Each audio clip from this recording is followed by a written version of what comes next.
ഈ ലോക്സഭാ തെരഞ്ഞെടുപ്പിൽ ദക്ഷിണേന്ത്യയിൽ അടിത്തറ ഉറപ്പിക്കുക എന്നുള്ള ലക്ഷ്യത്തോടു കൂടി തന്നെയാണ് ബി.ജെ.പി. അംഗത്തിന് ഇറങ്ങിയിട്ടുണ്ടായിരുന്നത്. അതിനുള്ള എല്ലാ തന്ത്രങ്ങളും യഥാർത്ഥത്തിൽ ദക്ഷിണേന്ത്യയിൽ പയറ്റിയിട്ടുണ്ടായിരുന്നു. അതിന്റെ ഭാഗമായി തന്നെയാണ് കേരളത്തിൽ പല ഘട്ടങ്ങളിലായിട്ട് മോദിയുടെ സന്ദർശനമെല്ലാം തന്നെ ഉണ്ടായിരുന്നത്. മാത്രമല്ല, കേരളത്തെ സംബന്ധിച്ച് പരിശോധിക്കുകയാണെങ്കിൽ 4 ഇടങ്ങളിൽ ഇത്തവണ ബി.ജെ.പിക്ക് സീറ്റ് ലഭിക്കാനുള്ള സാധ്യതയുണ്ട് എന്നുള്ള വിലയിരുത്തലുകളെല്ലാം തന്നെ വന്നിട്ടുണ്ടായിരുന്നു.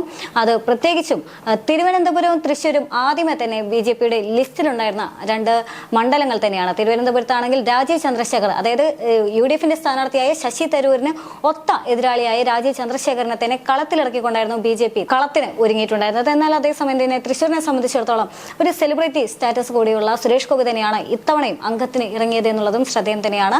മറ്റ് 2 മത്സരാർത്ഥികളും കരുത്തരാണ് എന്നുള്ളതും തൃശ്ശൂരിനെ സംബന്ധിച്ചിടത്തോളം വലിയൊരു ആശങ്ക സൃഷ്ടിക്കുന്നുണ്ടെന്നുള്ളതും ശ്രദ്ധേയം തന്നെയാണ്. അത്തരത്തിലൊരു ത്രികോണ മത്സരത്തിലേക്ക് തയ്യാറെടുക്കുന്ന 2 മണ്ഡലങ്ങൾ തന്നെയാണ് യഥാർത്ഥത്തിൽ തിരുവനന്തപുരവും തൃശ്ശൂരും. അതുകൊണ്ട് തന്നെ ബി.ജെ.പിയെ സംബന്ധിച്ചിടത്തോളം ആദ്യമേ ഉന്നയിച്ചിരുന്ന ഒരു അവകാശവാദം യഥാർത്ഥത്തിൽ തിരുവനന്തപുരത്താണെങ്കിലും തൃശ്ശൂരിലാണെങ്കിലും ബി.ജെ.പിക്ക് വലിയ തരത്തിലുള്ള ഒരു വലിയ ഭൂരിപക്ഷം ഉണ്ടാക്കാൻ സാധിക്കുമെന്നുള്ള വിലയിരുത്തലുകളെല്ലാം തന്നെ ബി.ജെ.പിയുടെ നേതൃത്വത്തിന്റെ ഭാഗത്തു നിന്നുണ്ടായിരുന്നു. കഴിഞ്ഞ ദിവസം പുറത്തു വന്ന റിപ്പോർട്ടിന്റെ ഭാഗത്തു നിന്നുണ്ടായിരുന്നു. ആറ്റിങ്ങൽ ലോക്സഭാ മണ്ഡലത്തിന്റെ കാര്യത്തിൽ കൂടി ബി.ജെ.പി. വലിയൊരു പ്രതീക്ഷ കഴിഞ്ഞ ദിവസം പങ്കുവച്ചിട്ടുണ്ടായിരുന്നു. ആറ്റിങ്ങൽ ലോക്സഭാ മണ്ഡലത്തിൽ കഴിഞ്ഞ തവണ ശോഭാ സുരേന്ദ്രൻ മത്സരിച്ച സാഹചര്യത്തിൽ വലിയൊരു വോട്ട് വിഹിതം വർദ്ധിപ്പിക്കാനായിട്ട് സാധിച്ചിട്ടുണ്ട്.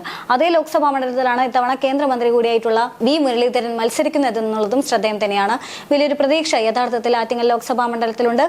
ബി.ജെ.പിയുടെ ഭാഗത്തു നിന്ന് ഉണർന്നുകൊണ്ടുള്ള വലിയ തരത്തിലുള്ള പ്രചരണം യഥാർത്ഥത്തിൽ ആറ്റിങ്ങലുണ്ടായിരുന്ന ലക്ഷ്യം ബി.ജെ.പിക്ക് ആറ്റിങ്ങൽ ലോക്സഭാ മണ്ഡലം പിടിച്ചെടുക്കുക എന്നുള്ളത് തന്നെയായിരുന്നു. അതിനുശേഷം പത്തനംതിട്ടയാണെങ്കിൽ വലിയ വിവാദങ്ങളിലേക്കും വലിയ ചർച്ചയിലേക്കെല്ലാം തന്നെ നീങ്ങിയ ഒരു ലോക്സഭാ മണ്ഡലമായിരുന്നു പത്തനംതിട്ട ലോക്സഭാ മണ്ഡലം എന്ന് പറയുന്നത്. ആ പത്തനംതിട്ടയിൽ യഥാർത്ഥത്തിൽ എ.കെ. ആന്റണിയുടെ, കോൺഗ്രസിലെ തന്നെ അധികായനായ നേതാവായ എ.കെ. ആന്റണിയുടെ മകൻ അനിൽ ആന്റണിയെ കളത്തിലിറക്കിക്കൊണ്ടുള്ള ഒരു മുന്നേറ്റത്തിനായിരുന്നു യഥാർത്ഥത്തിൽ ബി.ജെ.പി. ശ്രമിച്ചിട്ടുണ്ടായിരുന്നത്. വലിയൊരു പ്രതീക്ഷ, ഒരു യുവ നേതാവാണ് എന്നുള്ള വലിയൊരു പ്രതീക്ഷയും ക്രൈസ്തവ വോട്ടുകളും തന്നെയാണ് യഥാർത്ഥത്തിൽ പത്തനംതിട്ട ലോക്സഭാ മണ്ഡലത്തിൽ ബി.ജെ.പി. ലക്ഷ്യം വെക്കുന്നത്. അതുകൊണ്ട് തന്നെ കഴിഞ്ഞ ദിവസം പുറത്തു വന്ന കണക്കുകൾ അനുസരിച്ചുകൊണ്ട് ബി.ജെ.പിയുടെ വിലയിരുത്തൽ അനുസരിച്ചുകൊണ്ട് തന്നെ 4 മണ്ഡലങ്ങൾ ഇത്തവണത്തെ ലോക്സഭാ തെരഞ്ഞെടുപ്പിൽ തങ്ങൾക്ക് പിടിച്ചെടുക്കാനാകും എന്നുള്ള വിലയിരുത്തലുകളെല്ലാം തന്നെ വന്നിട്ടുണ്ടായിരുന്നു. പക്ഷേ ഇന്ന് അത് 4 അല്ല 5 ആണ്, വെറും 4-ൽ ഒതുങ്ങുന്നതല്ല തങ്ങളുടെ വിജയമെന്നും തങ്ങൾ സീറ്റ് പിടിക്കാൻ പോകുന്നത്, അതായത് ഈ കേരളത്തിലെ ഈ ലോക്സഭാ തെരഞ്ഞെടുപ്പിൽ 5 ഇടങ്ങളിൽ തങ്ങൾ തീർച്ചയായിട്ടും വൻ ഭൂരിപക്ഷത്തോടെ തന്നെ വിജയിച്ചു വരാൻ സാധിക്കുമെന്നും കേരളത്തിലെ ബി.ജെ.പിയുടെ പ്രഭാരി കൂടിയായ പ്രകാശ് ജാവദേക്കർ പറയുകയാണ്. ദക്ഷിണേന്ത്യയിൽ ബി.ജെ.പി. ഏറ്റവും വലുതും എല്ലാ സ്ഥലങ്ങളിലും പ്രാതിനിധ്യമുള്ള രാഷ്ട്രീയ പാർട്ടിയാകുമെന്നും പ്രകാശ് ജാവദേക്കർ പറഞ്ഞു വെക്കുന്നുണ്ട്. 400 സീറ്റ് നേടി 3ാം തവണയും മോദി തന്നെ അധികാരത്തിൽ അല്ലെങ്കിൽ രാജ്യം ഭരിക്കുമെന്നും അദ്ദേഹം പ്രതീക്ഷ പങ്കുവെക്കുകയാണ്. കേരളത്തിൽ എല്ലാ മണ്ഡലങ്ങളിലും ശക്തമായ ത്രികോണ മത്സരമാണ് നടക്കുന്നതെന്നും 3ാമത്തെ ശക്തിയായി എൻ.ഡി.എ കേരളത്തിൽ മാറിയെന്നും അദ്ദേഹം വിലയിരുത്തുകയാണ്. എൻ.ഡി.എ 20% വോട്ട് കേരളത്തിൽ നേടുമെന്ന് ജാവദേക്കർ അവകാശപ്പെടുന്നുണ്ട്.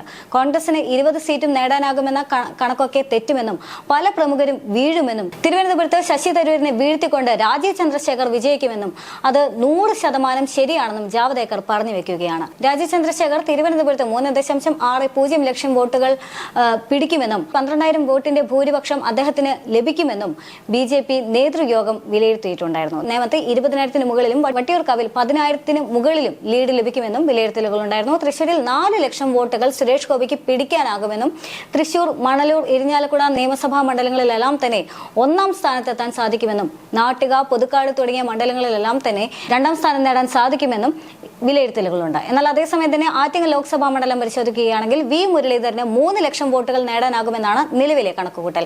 പത്തനംതിട്ടയിൽ കെ സുരേന്ദ്രൻ നേടിയ 2.97 ലക്ഷം വോട്ടിനെ മറികടക്കാനായിട്ട് അനിൽ ആന്റണിക്ക് നിഷ്പ്രയാസം സാധിക്കുമെന്നും യോഗം വിലയിരുത്തിയിട്ടുണ്ട്. കേരളത്തിലെ രാഷ്ട്രീയ മാറ്റത്തിന് തുടക്കം കുറിക്കുന്ന തെരഞ്ഞെടുപ്പ് തന്നെയാണ്, അല്ലെങ്കിൽ ആ ഒരു തെരഞ്ഞെടുപ്പ് ഫലം തന്നെയാണ് ഇനി ഉണ്ടാകാനിരിക്കുന്നതെന്ന് തന്നെയാണ് ബി.ജെ.പിയുടെ സംസ്ഥാന അധ്യക്ഷനായ കെ സുരേന്ദ്രൻ യോഗത്തിന് ശേഷം പ്രതികരിച്ചിരുന്നത്. കേരളത്തിൽ ആദ്യമായി പ്രധാനമന്ത്രി മോദിയുടെ വികസന രാഷ്ട്രീയത്തിന് ജനങ്ങൾ വോട്ട് ചെയ്തെന്നും ഇരു മുന്നണികളുടെയും വർഗീയ വിഭജന രാഷ്ട്രീയം തള്ളിക്കൊണ്ട് മോദിയുടെ ഗ്യാരണ്ടി ജനം ഏറ്റെടുത്തുവെന്നും അദ്ദേഹം പറഞ്ഞു. കേന്ദ്ര സർക്കാരിനും മോദിക്കുമെതിരായ എതിർ രാഷ്ട്രീയ പാർട്ടികളുടെ കുപ്രചരണം ജനങ്ങൾ തള്ളിക്കളയുമെന്നും എൻ.ഡി.എയുടെ വിജയം തടസ്സപ്പെടുത്താൻ വലിയ ശ്രമമുണ്ടായതായും സുരേന്ദ്രൻ ആരോപിച്ചു. ജയസാധ്യതയുള്ള ബി.ജെ.പി. സ്ഥാനാർത്ഥികൾക്കെതിരെ നടന്ന വ്യക്തിഹത്യയ്ക്ക് പിന്നിൽ കോൺഗ്രസിന്റെ നേതാക്കളാണ്. ലോക്സഭാ തെരഞ്ഞെടുപ്പ് കാലത്ത് നുണപ്രചരണങ്ങൾ ജനങ്ങൾ ഏറ്റെടുത്തില്ല. ബി.ജെ.പിക്ക് മേൽക്കൈയുള്ള രാഷ്ട്രീയം സംസ്ഥാനത്ത് രൂപപ്പെട്ടു. കോൺഗ്രസിന് അടിതെറ്റും. സർക്കാരിനെതിരായ ജനവികാരം സംസ്ഥാനത്ത് ശക്തമായിരുന്നുവെന്നും സുരേന്ദ്രൻ പറയുകയുണ്ടായി.